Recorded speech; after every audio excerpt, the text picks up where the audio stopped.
সকাল সকাল অনেক মোটিভেশন নিয়ে ঘুম থেকে উঠে চটজলদি আমি চলে এলাম জিমে। কিন্তু ব্যাপারটা হলো, আমার মতো কুড়ে মানুষের ঘুম থেকে ওঠাটাই হচ্ছে অনেক বড় একটা যুদ্ধ। তাও সেই যুদ্ধ করে আমি নিজেকে জিতিয়ে জিমে চলে এসেছি, কিন্তু আমি ভেবে পাচ্ছিলাম না যে আমি কি করব। তাই আমাদের জিমের ট্রেনার মিষ্টি দীপু দাদা, তাকে জিজ্ঞাসা করতেই সে আমাকে বলে দিল কি কি করতে হবে। কিন্তু তারপরেই আমি ভাবলাম যে ঘুম যদি ব্যায়ামের আওতায় পড়ে থাকে, তাহলে আমি রোজ অনেকই ব্যায়াম করে থাকি।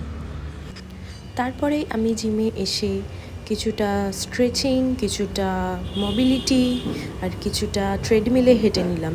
তারপরেই শুরু হয়ে গেল আমার কার্ডিও, যেটা কিনা আমি ডেলি একটু একটু করে থাকি, কারণ এখন আমার ওয়েট লস করার সময়।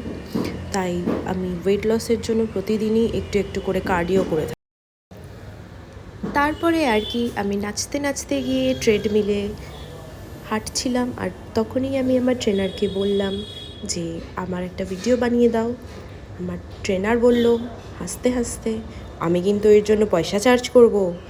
আমি আর কি বলবো, আমি বললাম তাই হবে। তারপর আর কি, যাই বলা তাই কাজ। আমার জিম ট্রেনার দীপু দাদা আমার ভিডিও বানিয়ে দিল, আর আমি ভিডিও বানিয়ে নিলাম। আজকের মতো এখানেই, কালকে আবার কোনো না কোনো ব্লগে দেখা হবে। বাই।